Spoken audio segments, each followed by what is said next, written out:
कक्षा 10 संस्कृति पाठ के प्रश्न उत्तर। संस्कृत पाठ हमें क्या प्रेरणा देती है?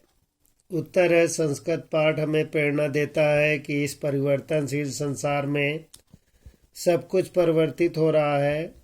धारणाएं और सोच में भी निरंतर परिवर्तन हो रहे हैं। इस क्षण परिवर्तन होने वाले संसार में किसी भी चीज को पकड़े रहना उचित नहीं है। उन्हीं बातों को मानना उचित है जो मानव कल्याण के प्रति मनुष्य को प्रेरित करती हैं। वही मानव संस्कृत है। अगला प्रश्न है, लेखक ने आग और सुई धागे के आविष्कारों का क्या स्पष्ट किया है? उत्तर है, लेखक ने आग और सुई धागे के उदाहरण से स्पष्ट किया है कि व्यक्ति की एक चीज है आविष्कार कर सकने की शक्ति, और दूसरी चीज है आग और सुई धागे का आविष्कार। जिस योग्यता, प्रवृत्ति या प्रेरणा के बल पर आग धागे का आविष्कार हुआ, वह व्यक्ति विशेष की संस्कृति, और जिस चीज का आविष्कार हुआ वह सभ्यता है। इस तरह लेखक ने संस्कृति और सभ्यता के अंतर को स्पष्ट करने और समझने का प्रयास किया है। अगला प्रश्न है, लेखक ने आविष्कारता और आविष्कृत चीज के मध्य क्या संबंध बताया है? उत्तर है, लेखक ने आविष्कर्ता और आविष्कृत चीज के मध्य यह संबंध बताया है कि आविष्कृत वस्तु जितनी परिष्कृत होगी वह व्यक्ति उतना ही अधिक परिष्कृत आविष्कर्ता होगा। अगला प्रश्न है, लेखक ने पूर्वज संतान संस्कृत शब्द में किस तरह अंतर स्थापित किया है? उत्तर है, वंश परंपरा में एक संस्कृत व्यक्ति जिस नई चीज की खोज करता है वह संतान को अनायास ही प्राप्त हो जाती है।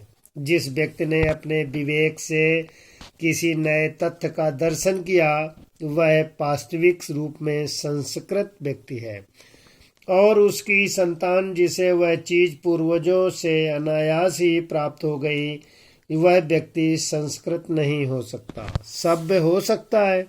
इस तरह लेखक ने पूर्वज संतान और संस्कृत शब्द का संबंध स्थापित किया है। अगला प्रश्न है, सभ्यता में दो संस्कृत पुरुषों के प्रभाव तत्व दिखाई देते हैं, स्पष्ट कीजिए। सभ्यता में दो संस्कृत पुरुषों का प्रभाव दिखाई देता है। एक तो ऐसे संस्कृत पुरुष जिनकी चेतना पर स्थूल भौतिक कारणों का प्रभाव प्रधान रहा है, उनसे सभ्यता का बहुत बड़ा हिस्सा निर्मित है। दूसरे ऐसे संस्कृत मनीषियों से जो भौतिक प्रेरणा से दूर हैं, अर्थात भौतिक वस्तुओं के प्रति जिनका कोई मोह नहीं है, वह सभ्यता का एक हिस्सा निर्मित है। अगला है, पाठ में आए त्याग के प्रतीक महामानवों का उल्लेख कीजिए। उत्तर है, मानवीय संवेदना से अभिभूत होकर त्याग के प्रतीक महामानव सुसंस्कृत थे, जिन्होंने त्याग की पराकाष्ठा को जन्म दिया। रूस के भाग्य विधाता लेनिन ने अपनी डेस्क में रखे हुए डबल रोटी के सूखे टुकड़े स्वयं न खाकर दूसरों को खिला दिया करते थे। संसार के मजदूरों को सुखी देखने का वह स्वप्न देखते हुए कार्ल मार्क्स ने अपना सारा जीवन दुख में बिता दिया था। सिद्धार्थ ने अपना घर इसलिए त्याग दिया था कि तृष्णा के वशीभूत लड़ती मरती मानवता सुख से रह सके। अगला प्रश्न है, लेखक ने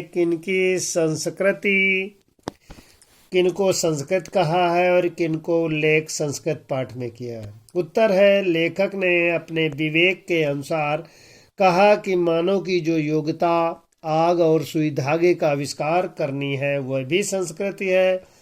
मानव की जो योग्यता तारों की जानकारी कराती है वह भी संस्कृति है। मानव की वह योग्यता जो महामानव से सर्वस्व त्याग करती है वह भी संस्कृति है। अतः संस्कृति भली प्रकार संस्कारों से प्राप्त होता है, इस बात की जानकारी प्राप्त होती है। विद्यार्थी लिखेंगे, याद भी करेंगे।